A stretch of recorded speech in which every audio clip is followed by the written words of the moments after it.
Olá, muito boa noite, seja você bem-vindo mais uma vez ao programa É Pra Valer, aqui pela PUC TV, onde eu, Henrique Morgantini, direto do estúdio do setor universitário, recebo interessantíssimos convidados que vão nos ajudar a fazer um ótimo debate, levando informação, levando curiosidade, levando um pouco de situações inusitadas que a vida mostra pra gente. Você sabe, o nosso compromisso é sempre às 10 horas. Amanhã, feriado aqui em Goiânia. Você que está em Goiânia, calma, não vai pra rua agora. Dá uma olhadinha no Morguinha, na galerinha aqui. Dá uma olhadinha no É Pra Valer. E depois, assim, você ganha a noite escura e por aí vai. Começar apresentando nossos convidados. Eu tenho aqui pessoas especialíssimas que eu tenho grande conta. Alguns deles que me remetem à minha época de foca. Eu já falei aqui que eu fui foca um dia. E me remetem a pessoas curiosas. Começa aqui com um jornalista, Ulisses A.S., ele que também é da casa, do programa Canal Aberto, vem aqui pela primeira vez. E quando eu era um foca, em tempos passados, lá no Diário da Manhã, essa figura estranha, sui generis, aparecia, e ele era muito pior do que é hoje, está mais socializado. Ulisses, queridão, muito obrigado pela sua presença aqui. Eu agradeço essas palavras elogiosas aí, algumas também até históricas aí, e estou feliz aqui de estar com você e também com os telespectadores da PUC TV. Muito bem, maravilha. Do meu outro lado, no lado direito, está também outra figura que remonta, né, que me remete a essa época, remonta esse passado pré-histórico de todos nós, do Diário da Manhã. Também, depois de outros projetos juntos, o jornalista Marcos Vinícius, que é meu amigo, e como eu disse do vacilo certa feita aqui, muito da culpa de eu estar aqui é dessa turma aí, e o Marquinhos tem a sua parcela. Boa noite, prazer recebê-lo aqui. Boa noite. Prazer estar aqui na PUC TV e lembrar que foi no século passado, né? Na época da Guararina. No século passado. Não tem como negar isso, foi no século passado mesmo. No século passado. Pô, acabou o programa, eu tenho depressão, mano. Nossa senhora, foi uma brincadeira.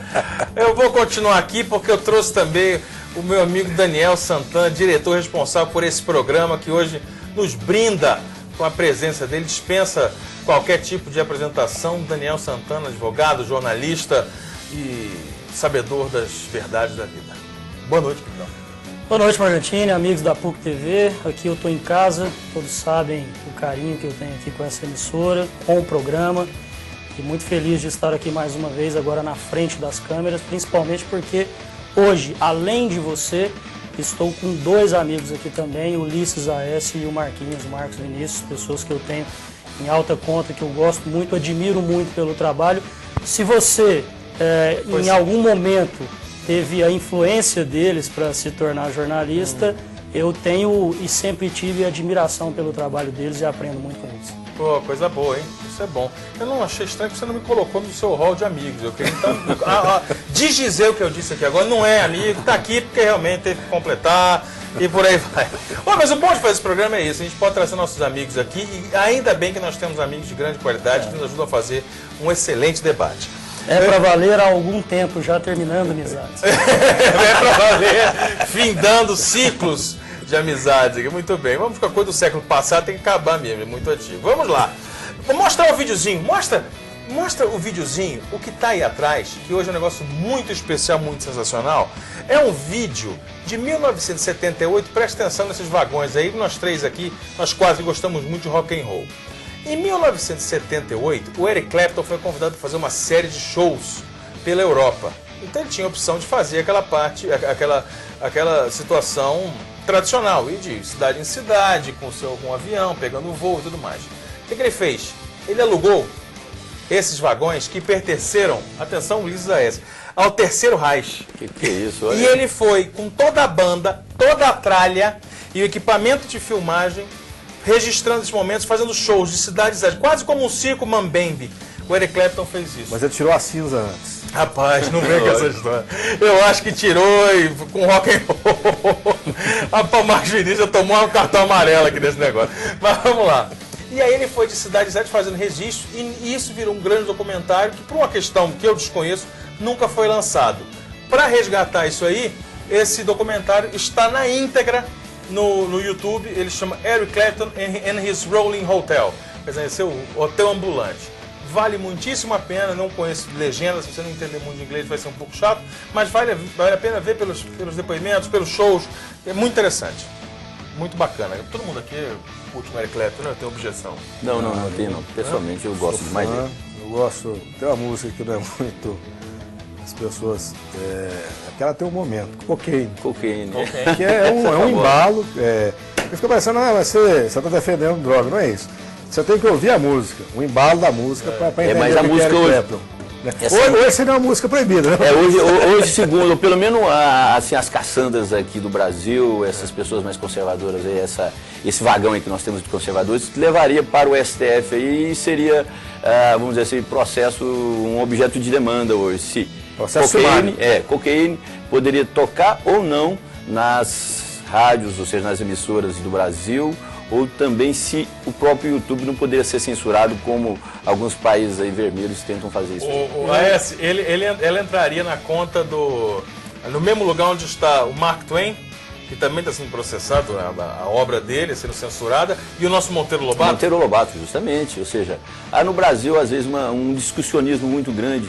Eu não sei se isso é bom para a democracia. Eu acho que nós estamos, às vezes, até patinando. As pessoas falam assim, o Brasil passou muito tempo aí num período negro, assim, naquele obscurantismo, tudo, até aqueles clichês que os universitários usam demais, utilizam.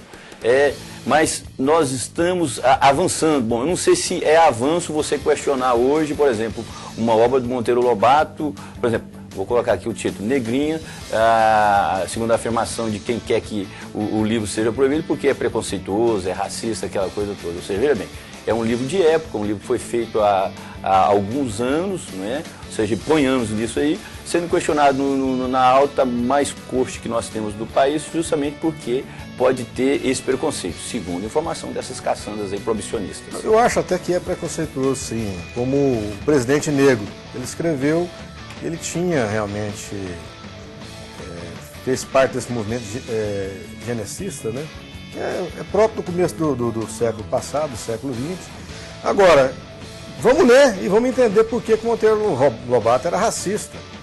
Ele tinha os motivos dele, não estou defendendo o racismo. Estou dizendo que ele tem que compreender as épocas que o Brasil passou. O interessante de perceber que essas obras, uma vez que tornam-se históricas, elas retratam uma parte da nossa história. Quer dizer, agora nós vamos fingir que, por exemplo, eu falei o Terceiro Reich, não existiu Hitler, porque nós vamos difundir as ideias nazistas ao estudar isso. Não, é como agora, o Brasil não está discutindo a Comissão da Verdade. Por exemplo, o Minha Luta, de Adolf Hitler, ele não é um livro que tem que ser queimado, Mein Kampf. Ele tem que ser queimado agora e proibido de circular em qualquer lugar, porque ele reflete ideias. Claro que ele reflete ideias nazistas. Dali veio, saiu dali o principal mentor, né? Ou a partir daquele livro, ou como aquele livro. Quer dizer, a gente estuda para entender um contexto histórico. Exatamente. Você não melhora a história apagando a história. É como, eu volto a repetir a questão da Comissão da Verdade. Por muito tempo que se encobriu no Brasil que houve ditadura. Bom, vamos discutir essa ditadura, vamos apontar quem fez barbaridade, se tem capacidade da lei para punir, acho que tem que punir. O que não pode é o Brasil esconder que teve tortura, teve gente assassinada, e a gente nunca fazer esse debate histórico. Mas o problema não está só aí não, Márcio Diniz. Você pode pegar, tudo é de comportamento, você não pode fazer mais uma piada sobre loira. Você não pode fazer mais uma piada sobre português. Você não pode fazer nada, ou seja, se você fizer o que não é politicamente correto, você é objeto de demanda também, ou seja, você é segregado, você é questionado, você é, de certa forma, você é processado, né? Então nós temos que começar a rever isso, ou seja, nós estamos numa sociedade madura ou nós estamos numa sociedade proibitiva? Eu fico naquela velha frase da contracultura, eu acho que é proibido proibir. Proibido proibir, muito bem. Só para voltar ao vídeo, ao Eric Clapton, acho que todo mundo sabe, a maioria sabe que o Eric Clapton perdeu um filho de maneira trágica, né? E ele escreveu uma música que é uma das mais conhecidas dele, que chama Tears in Heaven, que ele fez por encomenda, um filme chamado Rush. O diretor fez a encomenda da música tema e ele fez, inspirado no filho dele, mas fez essa música e se tornou um dos maiores clássicos dele. E eu tive a oportunidade, até não tem muito tempo, de conhecer uma música dele que chama Circus Left Town. Eu não sei se você já escutou, que é a música que realmente ele fez para o filho dele. Para o filho dele que morreu, que a música conta do circo, que o filho dele gostava muito de circo, o dia que o circo deixa a cidade. E é uma música maravilhosa, maravilhosa. Quem não conhece, que procure. O menino morreu? Ele caiu da janela, né? Brincando, ele correndo no apartamento. Falando isso, não é pela morbidez, não. É porque eu sou pai e algumas pessoas que estão assistindo são pais. Você viu o alerta, né? O menino saiu correndo no apartamento, subiu na cadeira para olhar um apartamento lá numa cobertura, para olhar o horizonte. No que ele fez esse movimento, a cadeira cedeu e ele caiu. Então, quer dizer, foi um ato inocente do menino. Né? E o Eric ficou, a tragédia maior é essa, porque ele ficou impotente. Ele ficou atônito com a cena, quando ele viu o menino dele tinha morrido, tinha caído. Tá louco. Tudo bem, vamos voltar aqui à nossa pauta. Nós começamos bem, isso aqui foi tudo um improviso, não estava na nossa pauta. Você vê como é que o debate é rico e você não pode perder as atrações desse programa. Mas outro momento decisivo que nós temos, isso aqui que nós estamos falando, envolve bastante política, envolve bastante ideologia e posicionamento sobre o comportamento, sobre o que pode, o que não pode.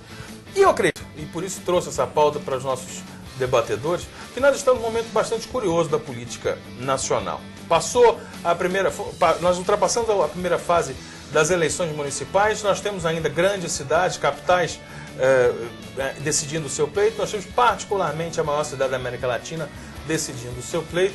E aliado a isso, fora das eleições, nós temos um evento paralelo bastante importante, que é o julgamento da Ação 470, popularmente chamada pela mídia de Mensalão. Então eu queria trazer aos meus amigos debatedores aqui no É Pra Valer a seguinte ideia. Primeiro, José Serra, ex-presidenciável, ex-governador, ex-prefeito, caminha... Como? Extinto. Pois é. Caminha para uma possível, cada vez mais eminente, derrota para um sujeito chamado Fernando Haddad, ex-ministro da Educação, e que foi alçado por Lula, assim como alguns comparam, como fez com a Dilma, para ser candidato e possivelmente deverá levar essa. É o primeiro ponto.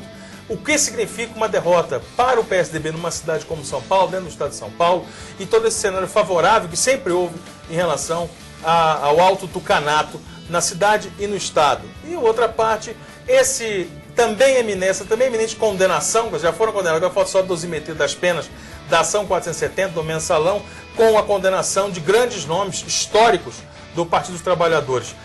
Nisso tudo, onde pesa mais, aonde fica melhor para quem e o que muda nos reflexos da principal eleição que nós vamos enfrentar, que é a presidência da República, os governadores e toda essa polarização que nós vamos ter novamente. Ulisses Aécio, quer topar essa de cara? Eu acho o seguinte, é temeroso fazer qualquer análise sobre pesquisa, até porque o Celso Russomano estava na frente de todas as pesquisas em São Paulo. E deu no que deu, né? Ou seja, ele ficou para trás aí, ficou em terceiro lugar nas pesquisas das urnas, né? Depois que as urnas foram abertas. E agora o Haddad está na frente do Serra, então eu sou assim, um pouco meio cabreiro em relação ao eleitorado de São Paulo, da capital. E melhor, de todas as capitais. Geralmente o eleitorado dessas capitais são mais conscientes e tem assim, aquela volatilidade do voto, ou seja, mudam assim de acordo com o humor, ou seja, acordam de um jeito e votam no outro dia de outra forma. Então sou bem temeroso. Em relação a, vamos dizer assim, caso o Haddad, né, vença as eleições, eu acho que não vai haver nenhuma novidade aí. Até porque o PT já governou a capital, ou seja, a capital da América Latina, né, vamos dizer, São Paulo, várias vezes. Não é a primeira vez que, vamos dizer, caso o Haddad vença essas eleições. Um terceiro ponto que eu queria colocar assim, eu não acho que o Lula, que seja ele, o responsável por essa, vamos dizer assim, essa virada do Haddad em relação ao José Serra. Eu acho que a contribuição da presidenta Dilma também é muito grande. As pessoas colocam muito assim o fato do Lula ter sido presidente, dele ter conseguido fazer a Dilma. Realmente ele fez a Dilma, só que ele estava numa popularidade muito grande.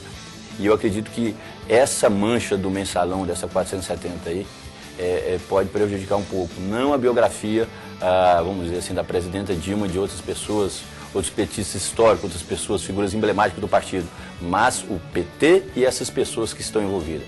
E todos sabem que há hoje uma tentativa de se vincular, de se colar a imagem do ex-presidente da República, Luiz Inácio Lula da Silva, ao chefe maior desse esquema aí chamado Mensalão. Marquinhos? Eu acho que o Haddad, ele vem com a característica de ser o novo nessa política de São Paulo e um novo que está sendo apresentado para a política do Brasil. Vamos pensar bem, tem 20 anos que o PSDB governa São Paulo e o estado de São Paulo e tem uma influência muito grande na cidade de São Paulo. O Lula tem influência sim na eleição do Haddad, uma influência importante, mas não uma influência absoluta. Ele teve a ousadia de apresentar um nome novo para uma cidade que estava desgastada com o prefeito. Você pega a pesquisa e bota e fala assim, 88% querem mudança.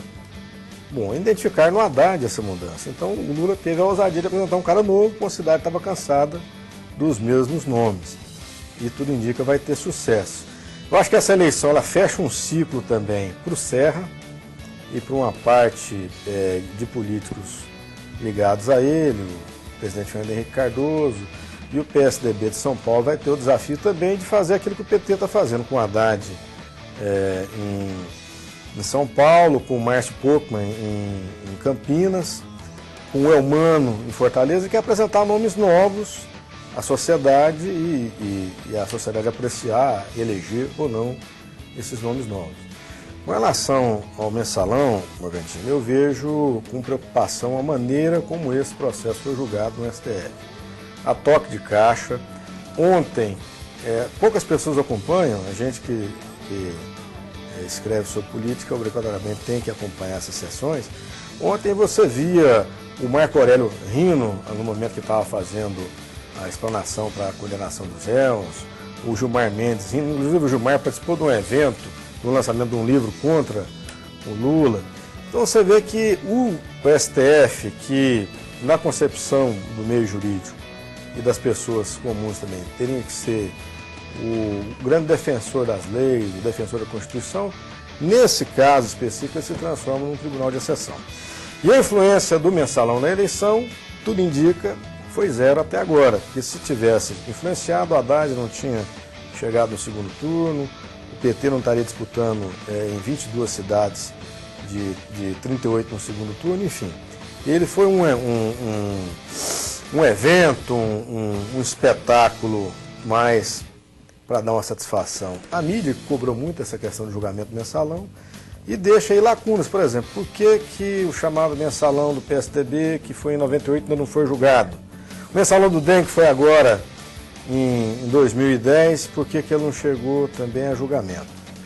Então, o que preocupa, e como tem no noticiário de hoje, eu vou falar rapidamente, é a judicialização da política, quer dizer, o judiciário interferindo na vida política do país. Nós estamos agora com um caso de 10 prefeitos em Goiás que estão sendo caçados pela justiça por compra de voto, como se todas as eleições no Brasil não tivesse influência do poder econômico, não tivesse, enfim, essa força da grana em tudo quanto é eleição do país, aí não escolheram 10 para caçar. Então tem muita hipocrisia aí, Morgantini. Eu vejo o seguinte. Deixa eu só chamar o intervalo rapidamente, nós já voltamos para complementar a discussão. Vamos para o intervalo, voltamos para o segundo bloco, já do É Pra Valer.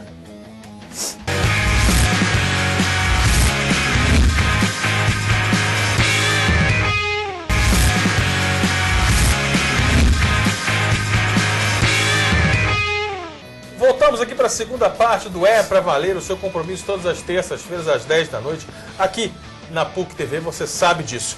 Eu interrompi você, Ulisses, por favor, continue com o seu raciocínio. Não, eu acho o seguinte, eu acredito que a justiça eleitoral está aí para ser justiça, não é? Ou seja, senão não teria razão dela própria existir. Ela vai pegar alguns casos por amostragem, não tem. Nós sabemos que o judiciário ele não tem como fiscalizar e nem julgar todas as demandas que existem, inclusive uma das críticas que existe hoje no Brasil, esse processo moroso do judiciário. Agora, a justiça eleitoral ela vai pegar alguns casos como amostragem, vai punir esses casos, ou seja, para ser um exemplo até coercitivo para muitas pessoas, práticas ilegais em relação ao modus operandi da política. Se todos os partidos estão errando, vamos começar a passar a ter a noção do seguinte, que o erro pode ser punido, né, e as pessoas não vão ser punidas.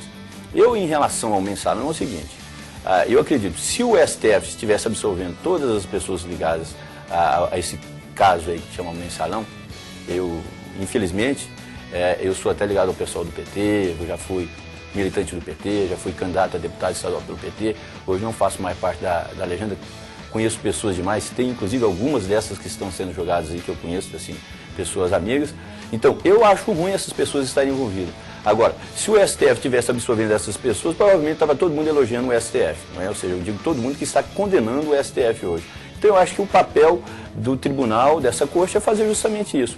E, inclusive, também julgar o caso do mensalão do DEM, o mensalão mineiro e assim por diante. Ou seja, errou o pau. Bem, Daniel. Duas coisas bem rápidas. Primeiro, com relação a São Paulo. O Ulisses falou sobre a questão da gente falar em cima de pesquisa e comparou aí com a questão do russomano no primeiro turno, mas eu vejo uma diferença muito grande que é da rejeição do Serra.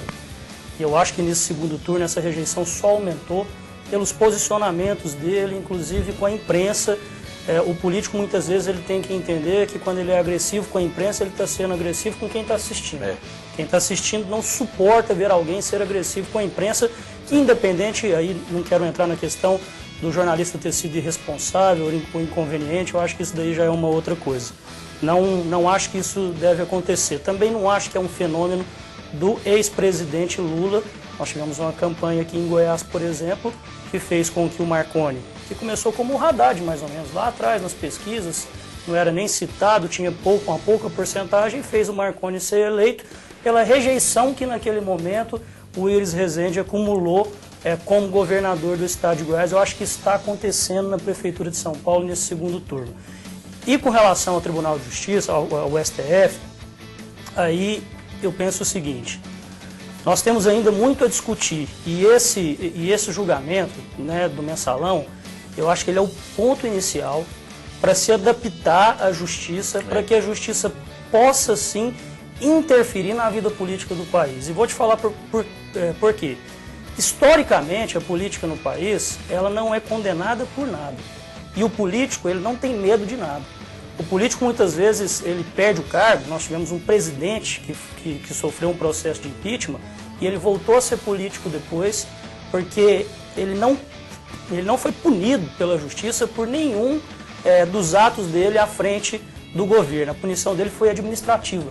Ele perdeu o cargo. Sim. Se ele tivesse sido punido pela justiça, talvez hoje a gente tivesse uma consciência diferente. Não acho que tem que ser punido só o PT, ou só o DEM, ou só o PSDB, mas que a justiça encontre sim um caminho de interferir na vida política do país para que sirva de exemplo para outros políticos de que não voltarão no futuro, não terá mais aquela conversa de o eleitor não tem memória, o eleitor não lembra, para que a justiça interfira e condene essas pessoas dentro da legislação, das leis que todos nós temos que cumprir. Muito bem, Daniel, deixa eu seguir aqui, porque antes de terminar a pauta, eu prometo voltar nesse assunto alguma hora e te chamo.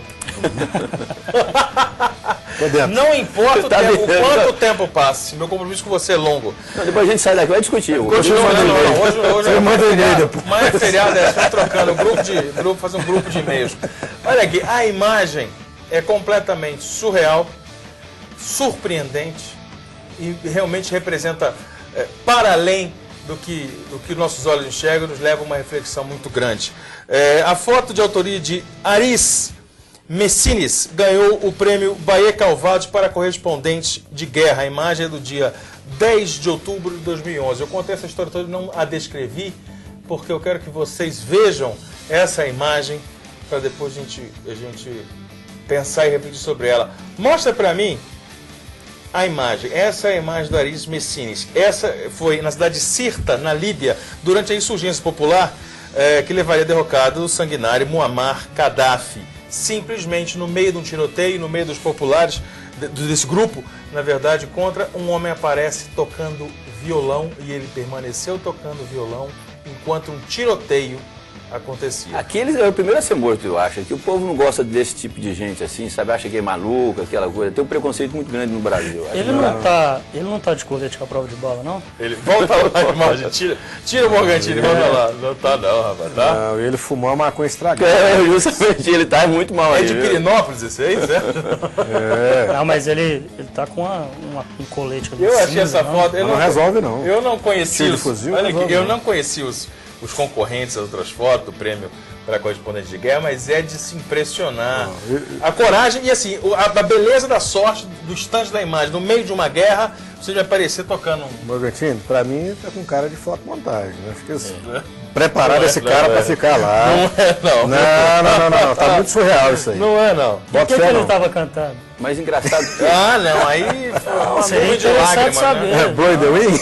mas engraçado. Answer, my friend. Essa foto ela ganhou justamente o prêmio pelo contraponto, né? Ou Sim, seja, sim. do pacifismo da música, ou seja, da paz que a música, provavelmente qualquer música transmite uma paz, ou seja, mesmo que ela seja, vamos dizer, evangélica, religiosa, ou seja, ela tem essa missão da paz e ao mesmo tempo tem ali o confronto, ou seja, entre, vamos dizer assim, não sei se grupos rebeldes, aquela coisa toda. O contraponto da foto é que foi que fez com que ela ganhasse isso daí. Pra mim, esse cara tá arrumadinho. E todas as vezes que você vê uma foto dessa, a primeira coisa que você imagina é o seguinte, a montagem. Provavelmente deve ter sido, inclusive, feito, vamos dizer assim, um teste de fogo com a imagem, com essa fotografia, às vezes com imagem de cinegrafia, ou seja, de filmagem, para ver que não era uma montagem. Às vezes o cara estava passando, às vezes até o cara que um morador lá dessa região aí, viu, ficou assustado, falou, opa, vou entrar aqui ali para ver se ajuda.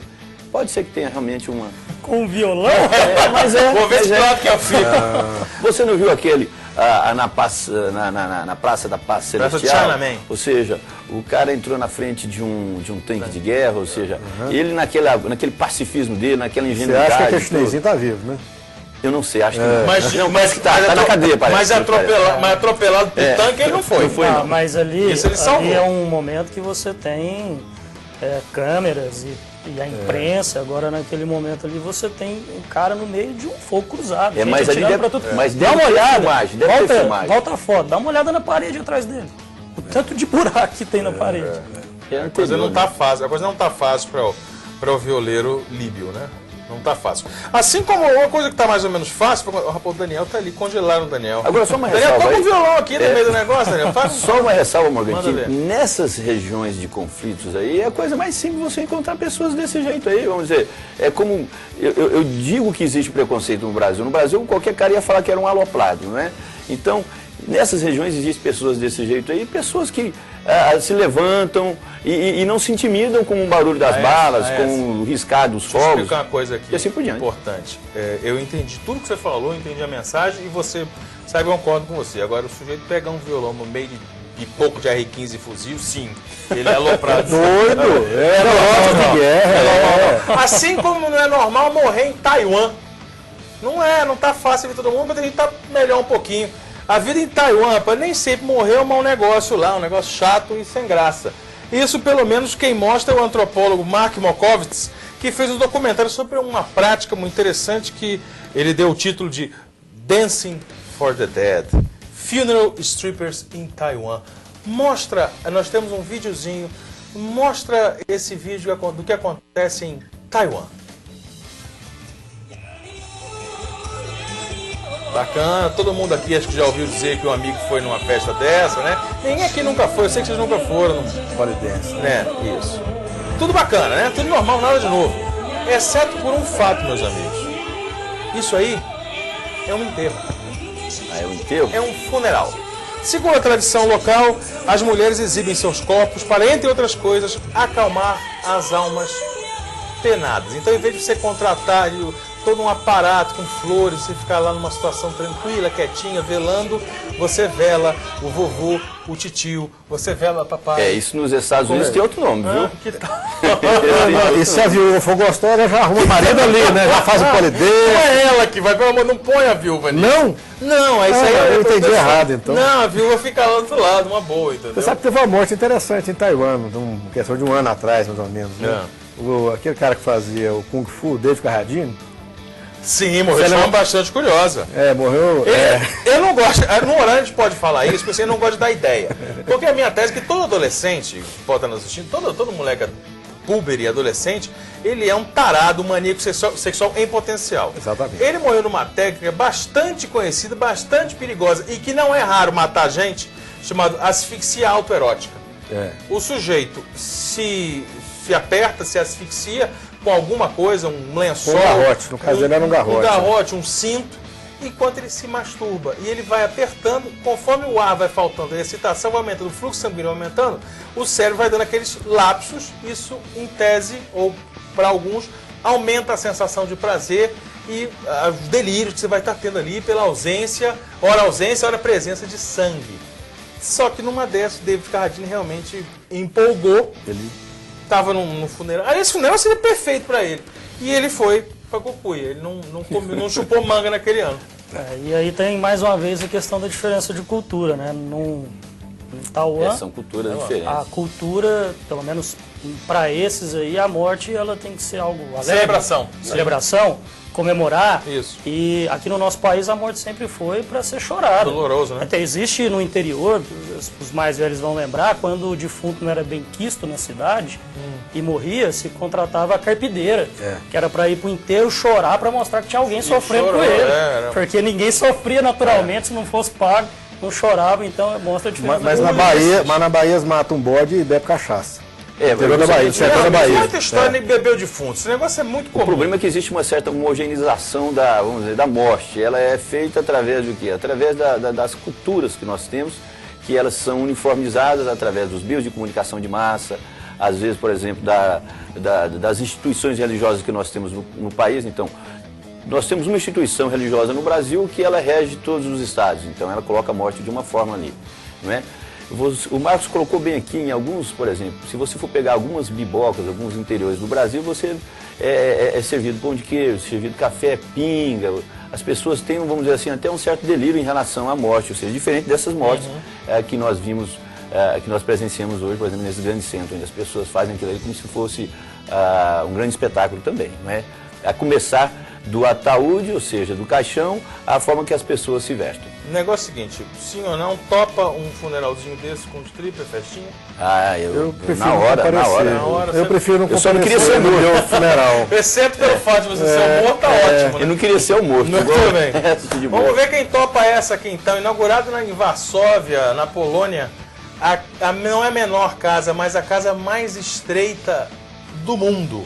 A casa que tem 1,20 m de largura no ponto mais largo e 71 centímetros no mais apertado. Ela é triangular, foi construída no vão de 2 prédios, um moderno e um feito no período pré-Segunda Guerra. Está aí a casa de 2 andares. A obra do arquiteto Jakub Czerneski.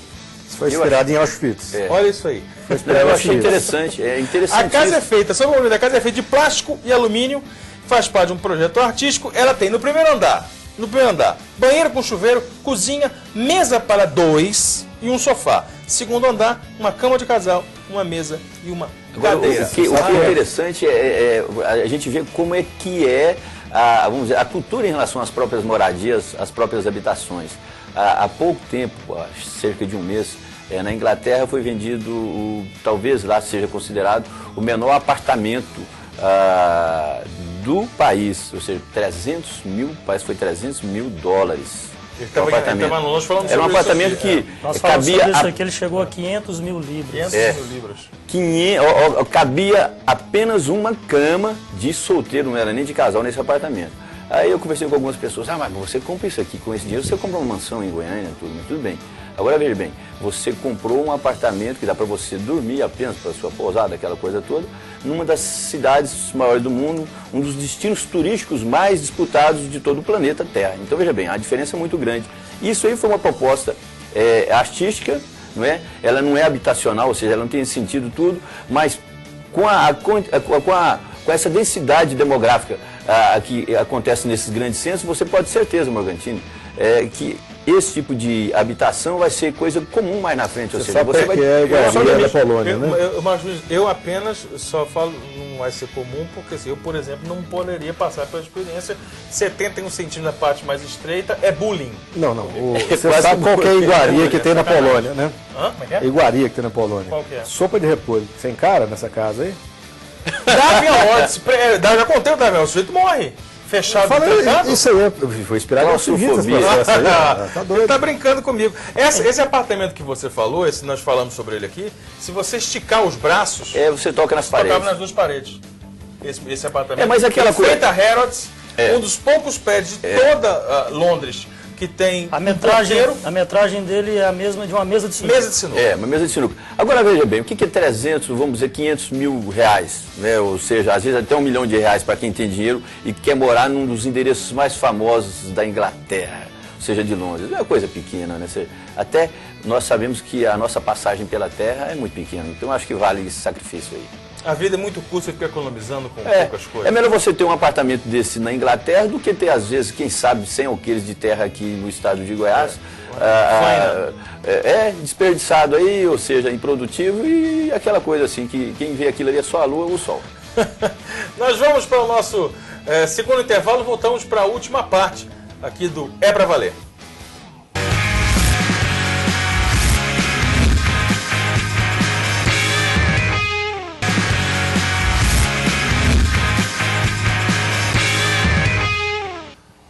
Muito bem, voltamos aqui para a terceira e última parte do programa É Pra Valer, o seu compromisso às 10 da noite. Se você chegou agora, chegou atrasado, não faça mais isso.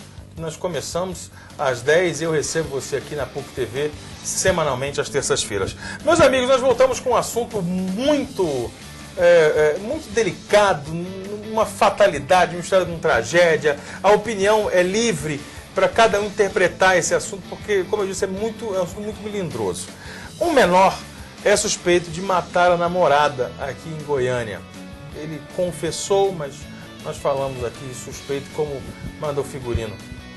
O detalhe, ele é praticante de jiu-jitsu, da arte marcial jiu-jitsu, e numa briga, numa situação com a namorada, ele aplicou um mata-leão. Essa é a jovem de 18 anos, ele tem apenas 17 anos e ele matou num golpe, bastante contundente, que tornou-se fatal há 2 madrugadas aqui na cidade. O que fica de dúvida, por assim dizer, ou de debate, a prática esportiva ultrapassa e torna-se a prática da violência. Foi um caso isolado, foi uma situação isolada, de repente, por algum problema da jovem, foi uma briga, foi uma tragédia, foi maldade. Eu queria que vocês se posicionassem e, repito, a opinião de você, telespectador, é livre e não nos cabe aqui orientá-la de forma alguma, porque cada um vai ter um sentimento em relação a esse jovem e ao caso ocorrido. Daniel. Bom, é um homicídio, tem que ver até que ponto ele teve a intenção, ou ele assumiu o risco, né, de cometer aquele homicídio, cometer o assassinato, mas não consigo realmente assim fazer a análise, porque eu não conheço a pessoa,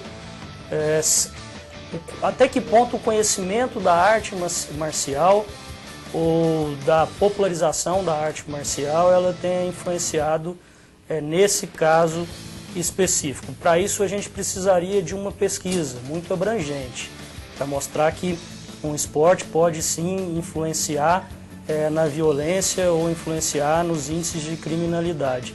Talvez se esse jovem não fosse praticante de jiu-jitsu, poderia ter dado um tiro, se tivesse acesso a uma arma de fogo ou diversas outras formas de cometer um crime como esse.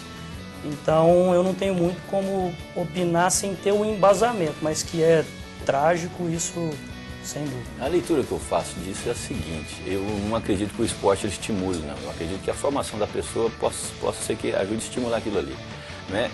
É o segundo caso de assassinato de namorada em menos de 2 meses em Goiânia, ou seja, de adolescentes. Um caso aconteceu também, acho que foi lá no Riviera, onde o adolescente matou a namorada e matou o próprio pai. Né? Então isso demonstra o seguinte, que às vezes as relações são assim, relações superficiais e não são acompanhadas pelos pais. Eu acho que o pai tem que acompanhar a relação dos filhos, para ver com quem está namorando, com quem não está namorando, e começar a dosar também a nível de comportamento, ver se a pessoa fazer uma análise daquilo ali. Todos nós sabemos que o esporte influencia. Eu tenho observado muito em Goiânia, uma coisa assim até casual, pontual, mas você, telespectador, deve estar também com essa mesma observação que a minha. Aumentou em muito o número de barulho de motos, essas motos possantes, essas motos esportivas nas ruas de Goiânia, principalmente nos bairros mais nobres. Ou seja, o cara compra uma moto dessa de moto velocidade Ele vê um programa de televisão, às vezes vê aquelas provas de motociclismo, tudo, pega a moto, vai para a rua e coloca aquela coisa toda. Então veja bem, é uma coisa estimulando a outra. Será que o esporte estimula? Não. O esporte em si, a sua razão, a sua essência em si não. Mas o cara às vezes vê um programa de televisão, então ele vê alguma coisa assim e acaba estimulando ele a praticar esse tipo de violência. Eu acho que você tem toda uma massificação das lutas, do Vale Tudo. Esse é um movimento que, quando a gente era criança, existia um cara chamado Bruce Lee. Os adolescentes hoje nem sabem o que é Bruce Lee, né? E veio toda uma onda de filme de karatê, de kung fu, etc. Então a gente passou a praticar arte marcial. Esse movimento veio agora de novo com o Vale Tudo. Mas eu não acho que a culpa... Não é essa coisa UFC, Não acho que a culpa é exatamente do esporte, não. Como você falou, como você falou, a questão de valores, eu acho que também as meninas, elas têm que... Nós somos uma sociedade, Morgantini, assim, muito tolerante, né? Ah, mas o cara bebe, ele fica meio alterado, tal, deixa, né? Eu acho que, quer dizer, os pais, as meninas que saem com esse tipo de cara, ou se o cara começou com um comportamento diferente, conversa com a mãe, conversa com o pai, se for o caso, denuncia. Eu acho normal, né? Não vamos parar de não vamos achar normal, não. Eu acho que a mulher, a Lei Maria da Penha, ela é nova, 3, 4 anos de aplicação, tem trazendo muitos casos de violência contra a mulher. Nosso país, infelizmente, tem essa característica ainda, esse problema para ser superado, de violência contra a mulher. Então, acho que é um alerta trágico, infelizmente aconteceu uma tragédia com esse assunto vir de novo à tona, mas as pessoas não podem achar tudo normal, não. Tem coisa que não é normal. Mas uma coisa, eu acho que o judiciário tem que ser mais duro. Eu acho que o judiciário tem que ser mais duro. Eu acho que o judiciário não pode. É lógico que o judiciário reflete o que a legislação permite, né? Ele cumpre e faz uma interpretação da lei que existe, a legislação. A legislação apresenta uma falha e acaba soltando a pessoa. Eu acho que o poder, a punição tem que ser maior, assim, doa quem doer. Ou seja, se eu, Ulisses A.S., ou seja, até um cara de bem hoje, fizer alguma coisa errada, eu acho que eu tenho que pagar por isso. Independente de ser jornalista, de ser carroceiro, ser o Zé Ruelo, ou seja, a lei ela tem que ser para todos. O que é interessante nessa história, a gente percebeu o seguinte, dentro disso que você falou, do recado que fica às pessoas, é que dificilmente o sujeito é autor de um ato violento de forma isolada. Quer dizer, a mulher já tem acompanhando um quadro, não de violência efetiva física, mas já vê um comportamento agressivo numa escalada e vai tolerando aquilo, achando que aquilo vai parar uma hora.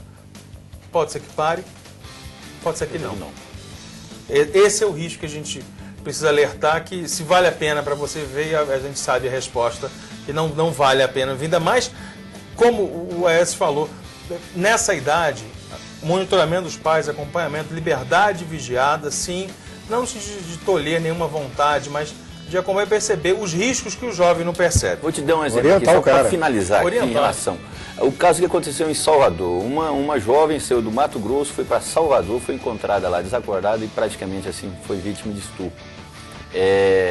Ela teve um contato com uma amiga na rede social, no Facebook, parece que foi no Facebook. Depois de 3 anos, aquele contato, tudo, ela resolveu visitar a amiga em Salvador, ou seja, a família não sabia daquela visita, ou seja, foi uma visita assim, atemporal, ou seja, assim, bem voluntária e atípica, porque ela não avisou a família tudo. Então eu acho que nesses casos aí, a própria pessoa que vai fazer esse tipo de aventura assim, é bom conversar com a família para que já tenha, vamos dizer assim, algo pré-estabelecido e alguns conselhos. Às vezes os conselhos desses evitam muitas tragédias.